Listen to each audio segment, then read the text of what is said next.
We've been exploring the book of Acts, which was written by a man named Luke as a continuation of the Gospel of Luke. Acts began with Jesus telling his followers to spread the good news about his kingdom. And they would start in Jerusalem, then go out into the neighboring regions, and from there to the ends of the earth. Now, in Jerusalem, their message was received by many and opposed by many, especially by the leaders of the temple. They were scandalized by this new claim that the whole story of Israel had been fulfilled by Jesus' life, death, and resurrection. One of these leaders was a man named Saul of Tarsus, who worked tirelessly to stop the movement. That is, until he met the risen Jesus himself. And this encounter transformed Saul from an enemy of Jesus into a herald of his kingdom. And so for years, he traveled about the Roman Empire using his Roman name, Paul, starting Jesus communities all over. And one of Paul's greatest desires was that all of these diverse communities would see themselves as one unified people, regardless of their differences, Jew or non-Jew, male or female, slave or free.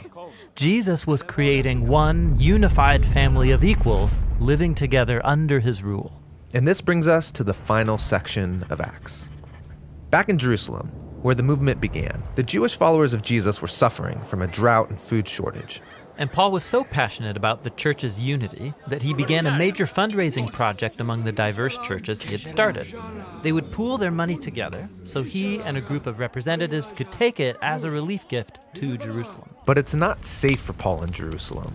The Jewish leaders there dislike him so much they want him dead. And Paul knew he was walking into a trap. His friends all begged him not to go, but no one could stop him. And why would Paul risk his life to bring this gift?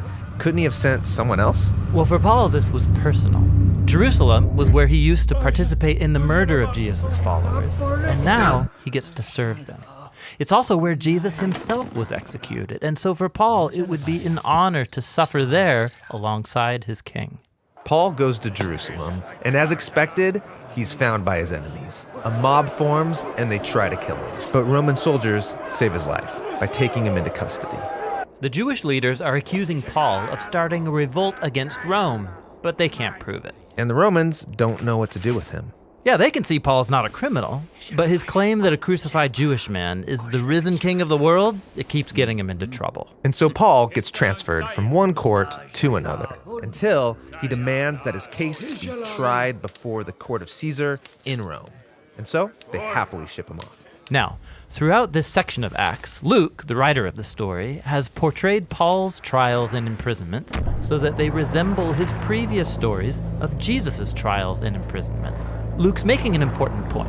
When the people of Jesus follow the way of Jesus, their stories will begin to look like his story, which is beautiful, but it also comes with a cost. On the way to Rome, the boat carrying Paul is hit by a violent storm, and everyone freaks out. Except for Paul. He's below deck hosting a meal, just like Jesus did the night before his trial. Paul blesses and then breaks the bread, promising that God is with them through this storm. And the next day, the ship hits and then breaks apart on the rocks, but everyone's washed safely ashore. Which is amazing, but Paul's not out of trouble. He's taken to Rome and put under house arrest. But it's not so bad. In his house, he can host groups of Jews and non-Jews, sharing with them the good news about Jesus, the risen king. This is a bold move in Rome, the center of power where Caesar rules the world as king. Yes, you have Jesus' alternative upside-down kingdom, now growing in the very heart of the world's most powerful empire, all through the suffering of a prisoner. And with this contrast between kingdoms, Luke ends his story. That's a great image, but the story's supposed to be about this message spreading to the ends of the earth. So shouldn't it continue? Of course, Luke has left the story open-ended on purpose, so that his readers would know that the story isn't over, and that they can participate in Jesus' kingdom that is still spreading to this day.